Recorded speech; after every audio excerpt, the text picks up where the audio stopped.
नमस्कार, जय हिंद दोस्तों आज के इस क्लास में हम लोग बीएसएससी इंटर लेवल भर्ती परीक्षा को लेकर के साइंस को आज के सेशन में हम लोग कवर करने वाले हैं। और अभी अगर देखा जाए तो एक आपका अपडेट दिया गया है बीएसएससी आयोग की तरफ से। बीएसएससी जो है न्यू वैकेंसी 4th सीजीएल को लेकर के, इसके पहले 3 रिक्रूटमेंट आपको दिया गया था, जिसमें कि आपका 4th सीजीएल का वैकेंसी जो है अपकमिंग है, जो कि आपके जो है जनवरी में आपके आ रहे हैं। इसका देख पाएंगे कि एग्जाम डेट भी आपका क्लियर आपका कर दिया गया है। तो कहीं ना कहीं देख पाएंगे कि बीएसएससी आयोग जो है काफ़ी ज़्यादा भी आपका फास्ट आपका हो चुका है। और यहाँ पर अगर साथियों बात करें तो बीएसएससी जो आपका 4th सीजीएल का जो वैकेंसी आपके आ रहे हैं, इसका सिलेबस और साथ ही आपका बीएसएससी जो अभी इंटर लेवल का रिसेंटली आपका सारा कुछ आपका चल रहा है, इसका दोनों का सिलेबस आपका सेम सिलेबस आपका, उसमें थोड़ा सा आपको क्वेश्चन का जो है आपका वेरिएशन आपको देखने को ये मिलेगा कि उसमें थोड़ा सा लेवल जो है आपका ये थोड़ा सा आपका हाई आपको देखने को मिल सकता है। यानी कि एक तरह से आप बोल सकते हैं कि अगर आप जो है बीएसएससी अगर आप जो है दोनों का तैयारी अगर करते हैं, मतलब एक किसी का तैयारी करते हैं, तो दोनों का आपका साथ ही साथ होगा, तो दोनों का सिलेबस आपका सेम है। और दोनों का पीटी मेंस जो आपके होने हैं, इन दोनों आपके जो है ऑब्जेक्टिव टाइप आपके एग्जाम होंगे। तो आप लोग अच्छे से लगातार कंटिन्यू जो है प्रिपरेशन करते रहे। बाकी बीएसएससी के अंतर्गत अगर हम लोग बात करें साथियों, तो जीएस का पेपर जो है 75 क्वेश्चन का आपका पूछा जाना है, जो कि बिहार पुलिस कांस्टेबल भी आपने डाला होगा, तो उसके लिए भी काफ़ी ज़्यादा आपके जो है परफॉर्मेंस आपके जो है बेहतर आपके बनने वाले हैं इसको तैयारी को लेकर के। तो आज के सेशन में हम लोग जो है साइंस के प्रश्नों को कवर करने वाले हैं, जो रुक्मणी पब्लिकेशन की तरफ से 3200 प्लस क्वेश्चन पेपर का आपका बुक जो है आपको दिया गया है। तो आइए आज के सेशन को हम लोग शुरू करते हैं और चीज़ों को समझते हैं। तो दोस्तों आज का पहला क्वेश्चन हमारा कहा जा रहा है कि 10 मिनट में, और देखिए साइंस के लिए मैं आपको बता दूं कि 25 क्वेश्चन आपका पूछा जाना है। तो यानी कहने का मतलब आपका ये हुआ कि जो बीएसएससी आपका 4th सीजीएल का वैकेंसी आ रहा है, इसके लिए भी काफ़ी ज़्यादा आपका इंपॉर्टेंट आपका होगा। तो साइंस आप लोग अच्छे से पढ़िए, दोनों में आपके काम आ जाएंगे। साथ ही आपका बिहार पुलिस कांस्टेबल भी अगर आपने डाला हुआ है तो सभी में आपका काम आएगा। तो आप लोग जो है अच्छे तरीके से लगातार जो है कंटिन्यू करते रहे।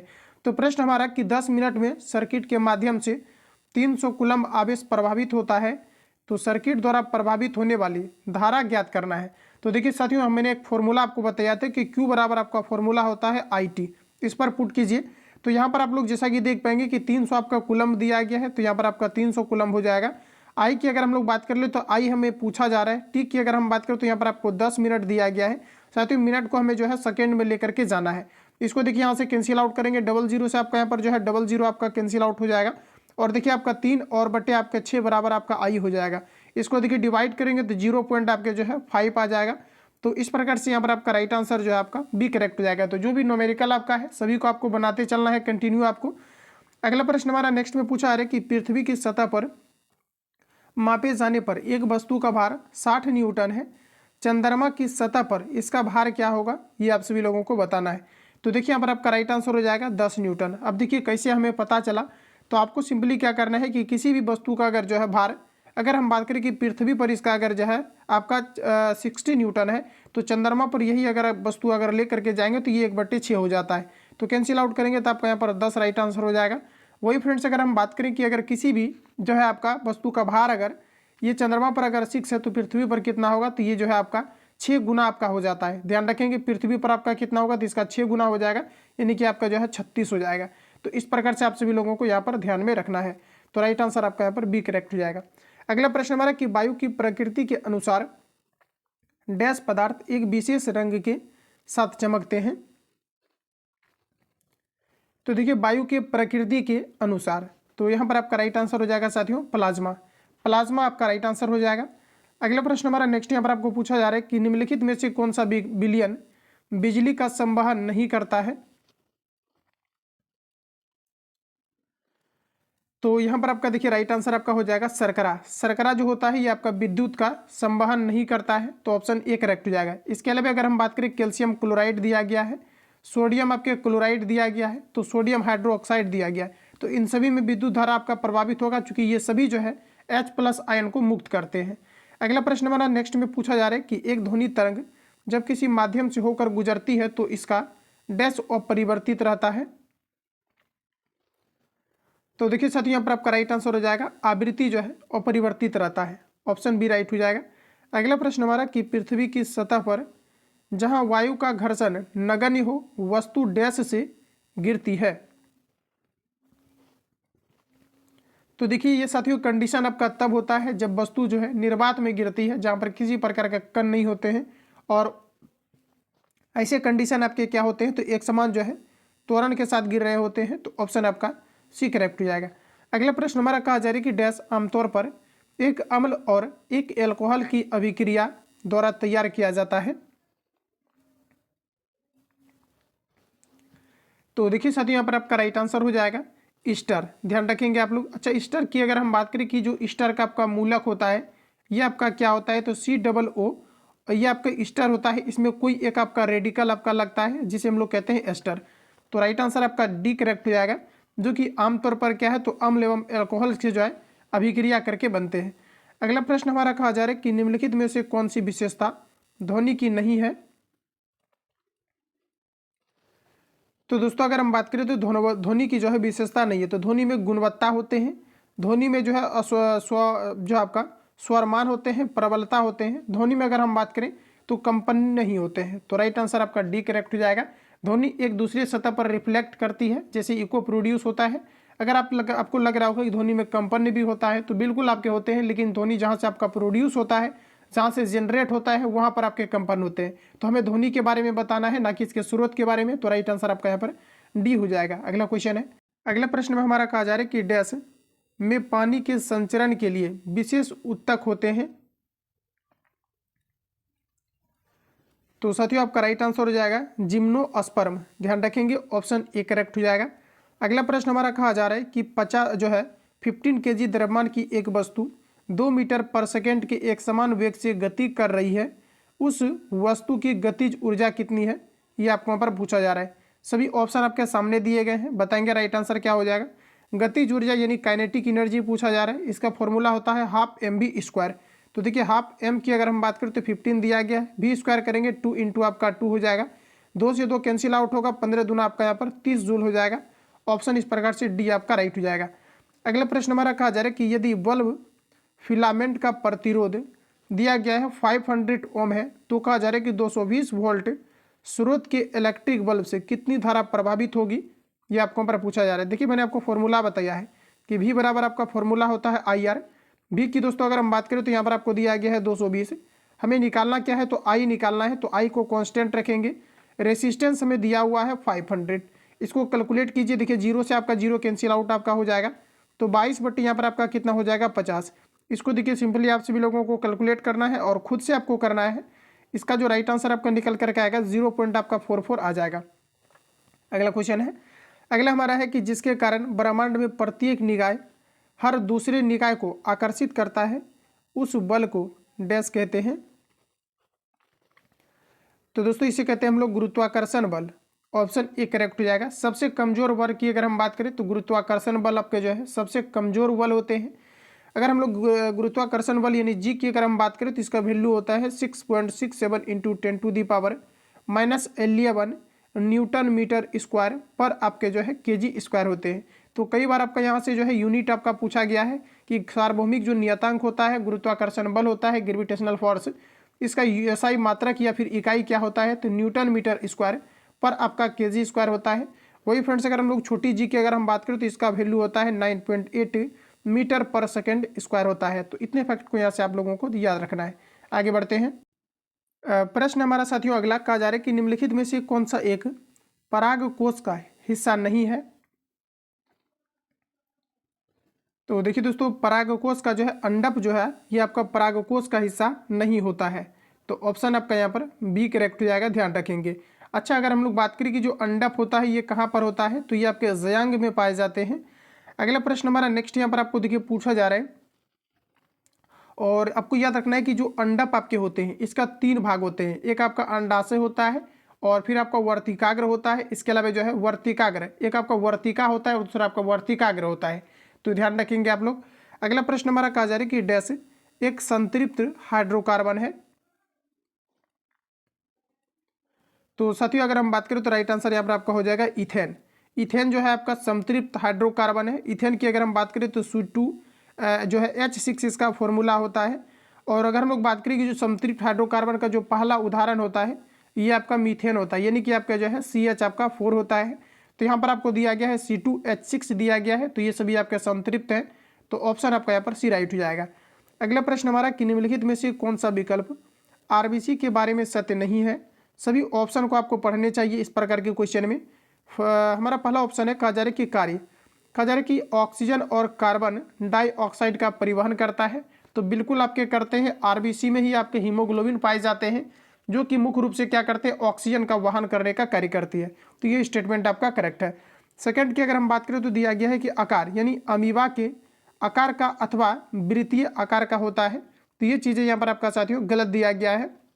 ये अमीबा के आकार या वृत्तीय आकार का जो है नहीं होता है, ध्यान रखेंगे आप लोग। तो राइट आंसर यहाँ पर आपका जो है बी आपका करेक्ट हो जाएगा। इसके अलावा अगर हम बात करें कि पूछा जाता है कि जो रक्त होते हैं ये किस प्रकार के उत्तक है, तो तरल आपके संयोजी उत्तक होते हैं। आरबीसी को रेड ब्लड सेल्स कहा जाता है, जिनकी की आयु सीमा की अगर हम बात करें तो 115 से लेकर के आपका 120 दिन होता है। जिसका निर्माण की बात करें तो बोन मेरो यानी अस्थिमज्जा में होता है। जिनकी मृत्यु की अगर हम बात करें तो प्लीहा यानी कि तिल्ली में होता है। और अगर हम बात करें कि जो है व्यक्ति में ब्लड ग्रुप अलग अलग किसके कारण पाया जाता है, तो आरबीसी के कारण से ही आपके पाए जाते हैं। ऑक्सीजन का परिवहन कौन करता है, तो ये आपके आरबीसी करते हैं। तो इतने फैक्ट को यहाँ से आप सभी लोगों को याद रखना है। अगला में हमारा देखिए दिया गया था कि आरबीसी की गणना कहा जा रहा है कि जो है आपका हेसोसाइटोमीटर नामक उपकरण द्वारा की जा सकती है, तो बिल्कुल आपका करेक्ट दिया गया है। तो जो भी स्टेटमेंट आपका सही दिया गया इसको आपको जो है याद रखना है। थोड़ा सा टाइम जरूर देना है, लेकिन इस तरह से आपको कवर करना है ताकि क्वेश्चन आपके छूटे नहीं। तो यहाँ पर अगला हमारा दिया है कि लंबाई 5.5 जो है माइक्रोमीटर होता है, तो ये भी आपका करेक्ट दिया है। ये आपका इंपोर्टेंट है, याद रखेंगे। 5.5 आपके माइक्रोमीटर होता है। एक माइक्रोमीटर की बात करें तो 10 टू दी पावर आपका -6 मीटर के बराबर होता है। एक पिकोमीटर बात करें तो 10 टू दी पावर -12 मीटर होता है। ये दोनों आपके पूछा हुआ है, तो याद रखेंगे। अगला प्रश्न हमारा नेक्स्ट में पूछा जा रहा है कि निम्नलिखित में से कौन सा समूह कहा जा रहा है कि क्रिप्टोगेम है, कहा जा रहा है कि क्रिप्टोगेमे कहलाता है, या फिर क्रिप्टो गेम्स आपको दिया हुआ रह सकता है। तो क्रिप्टो गेम्स की अगर हम साथियों बात करें तो देखिए आपके थेलोफाइटा, टेरिडोफाइटा और ब्रायोफाइटा ये आपके जो है क्रिप्टो गेम्स कहलाते हैं। ध्यान रखेंगे, ऑप्शन यहाँ पर आपका बी करेक्ट हो जाएगा। अगला प्रश्न हमारा कि पानी के एक अणु में हाइड्रोजन और ऑक्सीजन कहा जा रहा है कि जो है आपका यानी H/O का अनुपात क्या होता है, ये आपको पर पूछा जा रहा है। देखिए पानी आपका H2O हो गया, इसमें हमें बताना है हाइड्रोजन और ऑक्सीजन का रेशियो क्या होता है, ये आपको पर पूछा जा रहा है। तो देखिए आपका 2:1 हो जाएगा। इस प्रकार से आप सभी लोगों का जो राइट आंसर यहाँ पर आपका होगा, ऑप्शन यहाँ पर आपका बी करेक्ट हो जाएगा। आप संयोजकता के अकॉर्डिंग अगर इसको आप अलग करके अगर सोच रहे हैं कि यहाँ पर 2 जो है ऑक्सीजन का है और हाइड्रोजन का 1 होता है, तो फिर आपका गलत हो जाएगा। यहाँ पर आपका राइट आंसर आपका बी करेक्ट हो जाएगा। हाइड्रोजन और ऑक्सीजन का पूछा जा रहा है, तो यहाँ पर आपको जो है लगाना है हाइड्रोजन का 2। हालांकि आपका एक्सचेंज आपका हो जाता है, आप सभी लोग अगर उस कॉन्सेप्ट से लगाते हैं तो फिर आपका गलत हो जाएगा। अगला प्रश्न हमारा कहा जा रहा है कि किसी वस्तु की गतिज ऊर्जा डैश के साथ बढ़ती है, तो साथियों गतिज ऊर्जा जो होता है ये वेग के साथ बढ़ती है। अगला प्रश्न है कि पुरुषों में शुक्राणु और मूत्र के लिए सामान्य मार्ग डैश है, तो देखिए यहाँ पर आपका राइट आंसर हो जाएगा मूत्र मार्ग। देखिए स्पर्म और जो है आपका मूत्र मार्ग जो होते हैं ये दोनों जो है एक ही होते हैं जो है मेल के अंतर्गत, तो राइट आंसर आपका यहाँ पर बी करेक्ट हो जाएगा। अगला हमारा नेक्स्ट क्वेश्चन पूछा रहा है कि दो निकायों के बीच गुरुत्वीय बल के लिए निम्नलिखित में से कौन सा कथन सत्य है। तो देखिए दो निकायों के बीच गुरुत्वीय बल हमेशा आकर्षी होता है, ऑप्शन बी राइट हो जाएगा। अगला प्रश्न हमारा कि जो है चूने से सफेदी के दौरान CaOH का Hol2 यानी कैल्शियम हाइड्रोक्साइड, जिसे हम लोग बुझा हुआ चूना कहते हैं, हवा में डैश के साथ धीरे धीरे अभिक्रिया करता है ताकि दीवारों पर CaCO3 की परत बन सके। तो देखिए साथियों आपने जनरली देखा होगा कि जो हम लोग चूना मार्केट से लाते हैं तो ये आपका CaO होता है, ये आपका जो होता है कैल्शियम ऑक्साइड होता है, जिसे हम लोग कहते हैं अनबुझा चूना। और इन्हीं को जब पानी के साथ अभिक्रिया कराते हैं तो आपका बन जाता है बुझा हुआ चूना यानी कैल्शियम हाइड्रोक्साइड आपका बन जाता है। और पुनः ये क्या होता है कि जब दीवार पर हम लोग व्हाइट वॉशिंग करते हैं उसके दौरान ये क्या होता है कि वायुमंडल में उपस्थित ऑक्सीजन से अभिक्रिया करके और जो है काफ़ी सारे जो है हवा से अभिक्रिया करके ये क्या बना देता है, तो कैल्शियम जो है आपका कैल्शियम कार्बोनेट का निर्माण करता है, जिसे हम लोग कहते हैं CaCO3। तो ध्यान रखेंगे यहाँ पर आपका राइट आंसर क्या हो जाएगा। तो यहाँ पर आपको पूछा जा रहा है कि ये किससे जो है अभिक्रिया करके जो है इन चीज़ों का रिप्रेजेंट करता है, बनाता है, तो कार्बन डाइऑक्साइड आपका होगा, ऑप्शन आपका डी करेक्ट हो जाएगा। मुख्य रूप से आपके कार्बन डाइऑक्साइड होते हैं, तो ऑक्सीजन आप लोग नहीं लगाएंगे। अगला हमारा क्वेश्चन है कि निम्नलिखित में से कौन सा अधातु का इलेक्ट्रॉनिक विन्यास नहीं है। तो देखिए अधातु की अगर हम बात करें तो बाह्यतम कक्षा में अगर जो है 1, 2 या फिर 3 इलेक्ट्रॉन्स आते हैं तो ये आपके धातु होते हैं। जबकि 4 आता है तो आपका उपधातु होता है, 4 से अधिक आता है तो अधातु होता है, 8 आता है तो अकिरी होता है। तो हमें बताना है कि किसका इलेक्ट्रॉनिक विन्यास अधातु का नहीं है। तो यहाँ पर आपका देखिए राइट आंसर हो जाएगा साथियों ऑप्शन सी। बाह्यतम कक्षा में 4 इलेक्ट्रॉन है तो ये आपके उपधातु होंगे, तो ऑप्शन आपका सी राइट हो जाएगा। अगला क्वेश्चन है कि 1 जूल बराबर क्या होता है। तो देखिए 1 जूल बराबर आपका होता है Newton metre, option A correct हो जाएगा। आगे बढ़ते हैं। अगला प्रश्न हमारा नेक्स्ट यहाँ पर आपको पूछा जा रहा है कि निम्न में से कौन सा विकल्प सहसंयोजक यौगिक का गुण नहीं है। ये आपको हमारा पूछा जा रहा है। जो नए कैंडिडेट चैनल से जुड़े हुए हैं वो लोग चैनल को सब्सक्राइब करके बेल आइकन को प्रेस कर लेना, क्योंकि जब क्लास अपलोड हो तो आप तक नोटिफिकेशन पहुंचे। और मैं वही बुक को प्रयास कर रहा हूँ कवर कराने का जो एग्जाम पॉइंट ऑफ व्यू से इंपॉर्टेंट आपका हो सकता है। और साइंस पर इसलिए मैंने ज़्यादा जोर दिया हुआ है कि साइंस में क्वेश्चन आपका छूटता नहीं है। अगर अच्छे से आप प्रैक्टिस कर लेंगे तो ज़्यादा कुछ लेवल नहीं रहता है, बिल्कुल आप लोग जो है 20+ स्कोर कर लेंगे तो कहीं ना कहीं जो है बेहतर आपका हो पाएगा। तो यहाँ पर साथियों पूछा जा रहा है कि निम्न में से कौन सा विकल्प सहसंयोजक यौगिक का गुण नहीं है। ये आपको हमारा पूछा जा रहा है। सभी ऑप्शन आपके सामने है, बताइए आप लोग राइट आंसर यहाँ पर आपका क्या हो जाएगा। तो देखिए उच्च गलनांक और क्वथनांक ये जो है आपके सहसंयोजक का गुण नहीं है। अगला प्रश्न साथियों कि किसी लगाए गए बल के लिए यदि क्षेत्रफल कम है तो दाब क्या होगा, ये आपको हमारा पूछा जा रहा है। तो यहाँ पर आपका राइट आंसर हो जाएगा अधिक हो जाएगा, ऑप्शन आपका ए करेक्ट हो जाएगा। ये अपने तर्क के अकॉर्डिंग भी लगा सकते हैं। अगला प्रश्न हमारा कि प्रारंभिक पृथ्वी का वातावरण मुख्य रूप से बना था। प्रारंभिक पृथ्वी का वातावरण मुख्य रूप से बना था। तो देखिए आपका राइट आंसर यहाँ पर आपका हो जाएगा अमोनिया आपका हो जाएगा। इसके अलावा साथियों आपका जो है मीथेन हो जाएगा और H2S यानी हाइड्रोजन सल्फाइड हो जाएगा। तो ऑप्शन आपका डी राइट हो जाएगा। अगला प्रश्न है कि डाई हाइब्रिड क्रॉस में कजर की जो है आपका विपर्यासी लक्षणों की डैश जोड़ी पाई जाती है। विपर्यासी लक्षण से उत्पन्न जोड़े स्वतंत्र रूप से व्यवहार करते हैं, एक जोड़ा स्वतंत्र रूप से वर्गीकरण करता है। तो ये आपका राइट आंसर हो जाएगा 2, ऑप्शन बी करेक्ट हो जाएगा। अगला क्वेश्चन हमारा नेक्स्ट में पूछा जा रहा है। अगला में हमारा कहा जा रहा है कि 10 वोल्ट विभवांतर वाले 2 बिंदुओं पर 3 कूलम्ब के आवेश हस्तांतरित करने में कितना कार्य करना पड़ता है, ये आपको हमारा पूछा जा रहा है। तो देखिए आपका राइट आंसर क्या होगा। तो साथियों यहाँ पर आपको सॉल्व करना है। तो देखिए सॉल्व हमें चलिए इसको करते हैं। तो देखिए जो आपके कार्य बराबर आपका फॉर्मूला होता है, यानी W बराबर जो आपका फॉर्मूला होता है ये आपका जो है Q भी आपका होता है। इसको मैंने जो है एक क्लास में आपको बताया हुआ है। तो Q का मान की अगर हम बात करें तो यहाँ पर आपको दिया गया है 3 और V की अगर हम बात करें तो 10 दिया गया। तो आपका कितना हो जाएगा, तो 10 3 का आपका यहाँ पर जो है 30 जूल हो जाएगा। ऑप्शन यहाँ पर आपका डी करेक्ट हो जाएगा। अगला प्रश्न हमारा नेक्स्ट कहा जा रहा है कि G का मान डैश के साथ बढ़ता है। तो दोस्तों G का जो मान होता है ये आपका बढ़ता है ऊंचाई में कमी के साथ। देखिए प्रश्न में आपको कहा जा रहा है G का मान जो है साथ बढ़ता है। G का मान कब बढ़ता है ये आपको पर पूछा जा रहा है। तो देखिए ऊंचाई में कमी के कारण से, सही है आपका। ऊंचाई में जैसे कमी होगा तो G का मान आपका क्या हो जाएगा, तो बढ़ेगा। क्योंकि ऊंचाई में कमी होगा तो वस्तु को आप नीचे की ओर ला रहे होंगे और जैसे ही आप ध्रुव पर आएंगे तो G का जो मान होता है ये आपका बढ़ जाता है, जिसका कि वैल्यू की बात करें तो 9.8 मीटर पर आपके सेकेंड स्क्वायर होता है।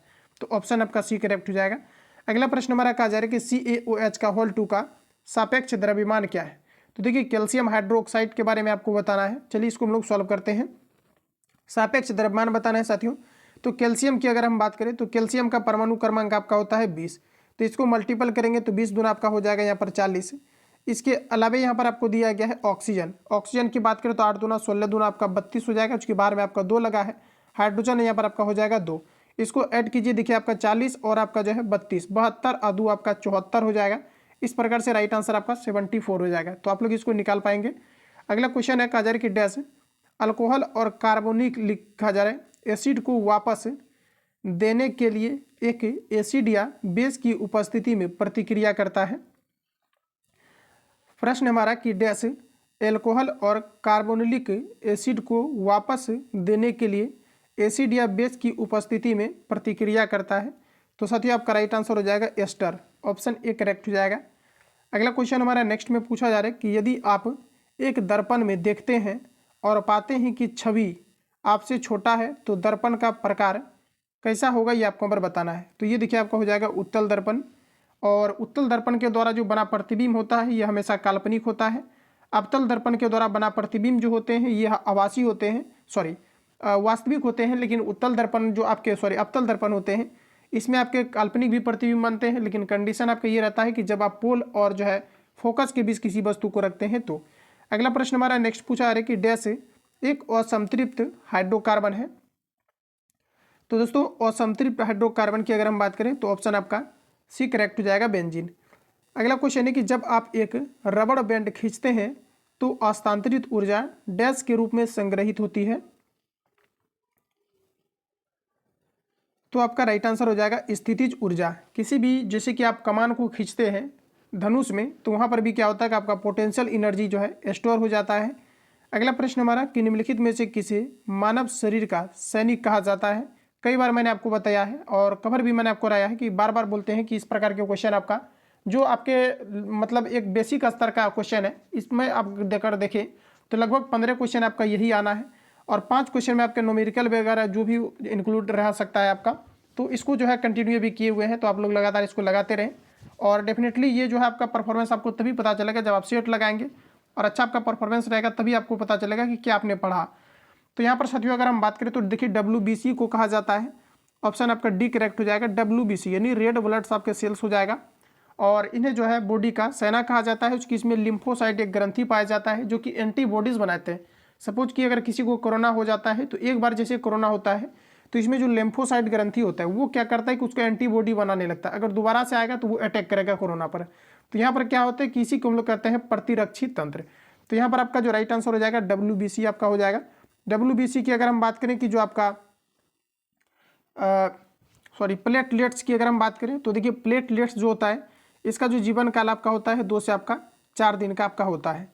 अगला प्रश्न हमारा नेक्स्ट साथियों यहाँ पर आपको पूछा जा रहा है कि यदि कहा जा रहा है कि जो है काइल का प्रतिरोध, एक जो है कोई कॉइल है यहाँ पर आपका और इसका यहाँ पर आपको प्रतिरोध दिया गया है 750 ओम है, 220 वोल्ट से स्रोत से इलेक्ट्रिक कहा जा रहा है कि जो है आपका हीटर में कितनी धारा प्रभावित होगा।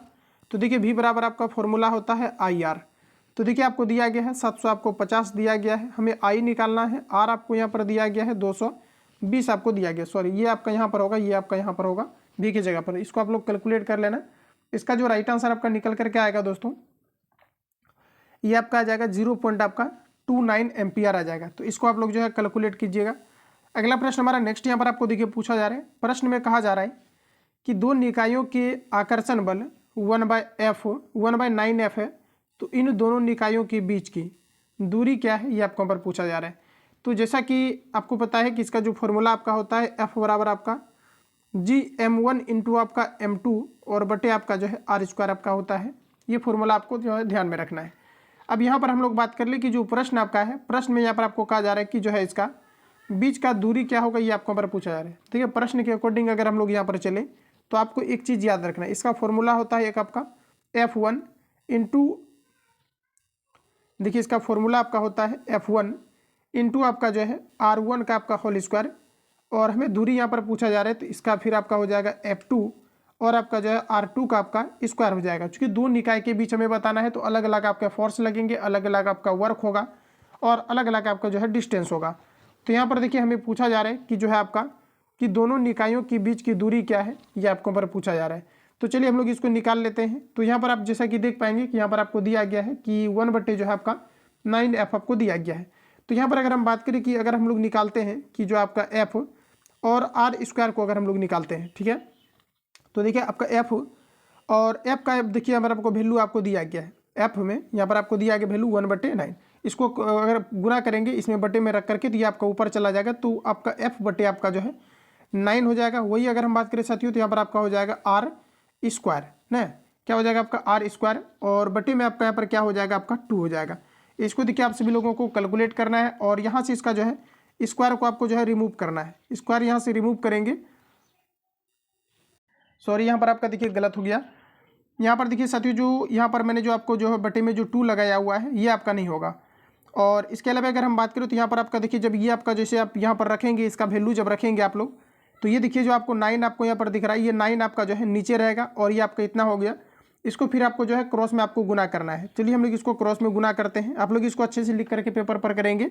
तो यहाँ से आपका क्या है कि जो आपका F है ये आपका F आपका कट जाएगा, ठीक है, और पुनः आपका यहाँ पर क्या हो जाएगा तो आपके R बराबर जो होगा ये स्क्वायर खत्म होगा तो इधर अंडर रूट आपका चढ़ेगा और इसका 3 आपका आर ऐसे करके आपका निकल करके आएगा। इसको कैलकुलेट करेंगे आप लोग तो इसका 3 आर आपका निकल करके आएगा, यानी कि आपका 3 गुनी आपका आएगा। ठीक है, तो इसका राइट आंसर 3 गुनी यहाँ पर आपका होगा। तो इसको आप लोग जो है सॉल्व करेंगे। अगला प्रश्न हमारा नेक्स्ट यहाँ पर आपको पूछा जा रहा है कि पानी में घुलने पर निम्न में से कौन सा एसिड H+ आयन देता है, ये आपको हमारा पूछा जा रहा है। काफ़ी सारे छात्रों को लगता है इरिटेशन भी हो सकता है कि इसको जो है कंप्लीट आपको समझ में नहीं आया। बिल्कुल आप लोग इसको बना लेंगे, जैसा कि मैंने फॉर्मूला जो लिखा है इस पर आप लोग पुट करेंगे तो आपका हो जाएगा। ठीक है, टाइम किल करने से कोई फायदा नहीं है। जो मैंने आपको फॉर्मूला लिखा है उस पर आप लोग जो है इसको सॉल्व करेंगे। अगला प्रश्न है साथियों नेक्स्ट हमारा पूछा जा रहा है। प्रश्न में आपको यहाँ पर देखिए कहा जा रहा है कि पानी में या तो फिर आप जो है ऐसे यहाँ पर भी कर सकते हैं कि जैसा कि आप जानते हैं कि आपका जो फॉर्मूला होता है F बराबर जो आपका होता है Gm1 × M2 और बटे यहाँ पर आपका R² होता है। तो देखिए इसका कहा जा रहा है कि दोनों निकायों के बीच की जो है दूरी क्या होगी। ठीक है, तो यहाँ पर ये कहने का मतलब ये हुआ कि ये आपका पहले जो है ना आपका 1 बटे आपका 3 रहा होगा, चूँकि R² होता है तो इस पर आपका स्क्वायर हुआ होगा, स्क्वायर होगा तब ना 3 3 आपका जो है यहाँ पर क्या है कि आपको 9 हुआ होगा। तो ये कहने का मतलब है कि जो इसका इन दोनों का जो आपका जो है निकायों के बीच जो दूरी होगा ये आपका कितना होगा, आपका 3 होगा। क्योंकि ये कैलकुलेट करने के बाद आपका जो है ये आपका 9 हुआ होगा। दूरी तो हमें पहले से ही दिया हुआ रहता है जो हम आर के जगह पर रखते हैं। तो इस प्रकार से भी आप लोग डायरेक्टली इसको बना सकते हैं या फिर फॉर्मूला पर जा सकते हैं। तो इतना बिल्कुल हमें उम्मीद है कि आप लोगों ने जो है किया होगा। अगला प्रश्न हमारा कहा जा रहा है कि पानी में घुलने पर निम्न में से कौन सा एसिड H+ आयन देता है, ये आपको हमारा पूछा जा रहा है। तो दोस्तों आपका राइट आंसर हो जाएगा CH3 COOH जो होता है ये प्लस जो है प्लस आयन को देता है। तो राइट आंसर आपका यहाँ पर बी करेक्ट हो जाएगा। अगला प्रश्न है कि इनमें से कौन सा धातु इलेक्ट्रॉनिक विन्यास है, धातु का इलेक्ट्रॉनिक विन्यास है, ये आपको हमारा पूछा जा रहा है। तो 22वीं कक्षा में जिसका जो है 1 2 3 तक इलेक्ट्रॉन्स होते हैं वो आपके जो है धातु के अंतर्गत आते हैं। तो ऑप्शन आपका ए करेक्ट हो जाएगा। अगला क्वेश्चन में हमारा कहा जा रहा है कि 10 kg द्रव्यमान की एक वस्तु 5 मीटर पर सेकेंड के एक समान वेग से गति कर रही है, उस वस्तु ने कितनी गतिज ऊर्जा धारण की है। तो यहाँ पर आपका जो है काइनेटिक एनर्जी पूछा जा रहा है। हाफ mv² होगा, m का मान 10 दिया गया है, v का साथियों आपको दिया गया 5, तो 5 × 5 करेगी, 2 से कैंसिल आउट करेंगे, 5 25 25 125 हो जाएगा। इस प्रकार से राइट आंसर आपका 125 जूल आपका राइट हो जाएगा। अगला प्रश्न हमारा कि डैश भखरा चूना बनाने के लिए पानी के साथ अधिक प्रतिक्रिया करता है। तो मैंने आपको डिटेल से भी जस्ट आपको रिवील कराया हुआ है कि जो है आपका CaO जो होता है आपका कैल्शियम ऑक्साइड होता है, ये आपके क्या करते हैं तो आपके रिएक्शन करते हैं तभी आपका क्या बनता है बुझा हुआ आपका जो है चूना बनता है। तो ऑप्शन आपका जो है सी करेक्ट हो जाएगा। अगला प्रश्न हमारा कहा जा रहा है कि निम्नलिखित में से कौन परमाणु बहुपरमाण्विक है। तो दोस्तों बहुपरमाण्विक की अगर हम बात कर लें तो राइट आंसर यहाँ पर आपका हो जाएगा गंधक, जिसे हम लोग सल्फर बोलेंगे। परमाणु क्रमांक आपके जो है 16 आपके होते हैं। अगला प्रश्न हमारा नेक्स्ट में पूछा जा रहा है कि डैश को एक अभिसरण दर्पण कहा जाता है। देखिए अभिसरण कहा जा रहा है, इससे ओ हटा दिए आपका अभिसरण हो जाएगा। एक तरह से आप भिखारी इसको समझेंगे। तो भिखारी क्या करता है, किसी भी चीज़ को जमा करता है। तो यहाँ पर आपका क्या हो जाएगा, तो जमा करने वाला अगर हम बात करें तो जमा कौन करता है, तो अवतल दर्पण के द्वारा जो है क्या होता है तो आपका जमा हो जाता है। ये आप कॉन्सेप्चुअल पढ़ेंगे तो आपको क्लियर हो जाएगा। तो राइट आंसर आपका यहाँ पर ए करेक्ट हो जाएगा। ऑलरेडी इतना जो है आप लोगों को कॉम्पिटिटिव एग्जाम वाले छात्रों को आता है। अगला हमारा कहा जा रहा है कि किसे फादर ऑफ टैक्सोनॉमी के रूप में जाना जाता है। फादर ऑफ टैक्सोनॉमी की अगर दोस्तों बात करें तो ये जो है कार्ल लिनियस को जाना जाता है। इंपॉर्टेंट क्वेश्चन है, ये आपका पूछा जाता है, याद रखेंगे, कार्ल लिनियस को जाना जाता है। अगला प्रश्न हमारा नेक्स्ट में पूछा है कि निम्नलिखित में से कौन से विधान सत्य है। तो हमारा पहला स्टेटमेंट है, कहा जा रहा है कि किसी पदार्थ के प्रति इकाई आयतन में निहित द्रव्यमान घनत्व कहलाता है। तो कहा जा रहा है कि प्रति इकाई आयतन में निहित द्रव्यमान ये आपके घनत्व कहलाते हैं। अब आपको बताना है ये सही है या फिर आपका गलत है। तो ये चीज़ आपका करेक्ट कहा जा रहा है। ये घनत्व का आपका डिफिनेशन होता है। गतिज ऊर्जा में कहा जा रहा है कि वह वस्तु जिसमें उपस्थित ऊर्जा का प्रकार है जब वह गति के अंतर्गत होता है, क्योंकि उस वस्तु या पदार्थ के कण सतत गति कर रहे होते हैं, इसलिए पदार्थ में गतिज ऊर्जा होती है। ये दोनों स्टेटमेंट आपका करेक्ट है। अगला प्रश्न हमारा नेक्स्ट में कहा जा रहा है, एक समतल दर्पण द्वारा बनाई गई छवि हमेशा डैश होती है। तो साथियों यहाँ पर आपका राइट आंसर हो जाएगा आभासी और सीधी होती है। अगला प्रश्न है कि एक वस्तु की स्थितिज ऊर्जा में इसकी डैश के साथ वृद्धि होती है। तो यहाँ पर आपका राइट आंसर हो जाएगा ऊंचाई के साथ वृद्धि होती है। अगला क्वेश्चन हमारा नेक्स्ट में पूछा रहा है कि डैश प्राणी अगतिशील होते हैं। अगतिशील की अगर हम यहाँ पर बात कर ले तो देखिए पोरीफेरा के जो प्राणी होते हैं ये अगतिशील होते हैं। तो ऑप्शन आपका यहाँ पर जो है डी आपका करेक्ट हो जाएगा। तो साथियों जितनी भी क्वेश्चन आपका दिया गया था 3 सेट मैंने इस सेट में आपको जो है कवर करा दिया है आज के सेशन में हमने। तो जो भी आपका सेट आपका बचा हुआ है इस प्रकार से मैं जो है कवर करा रहा हूँ। तो जो लोग चैनल पर नए हैं चैनल को सब्सक्राइब करके बेल आइकन को प्रेस कर लाना, क्योंकि जब भी क्लास अपलोड हो तो आप तक नोटिफिकेशन पहुंचे। और जो लोग जो है अभी तक क्लास को लाइक नहीं किए हैं लाइक करें। मिलते हैं नेक्स्ट वीडियो में, तब तक के लिए जय हिंद, बेस्ट ऑफ लक।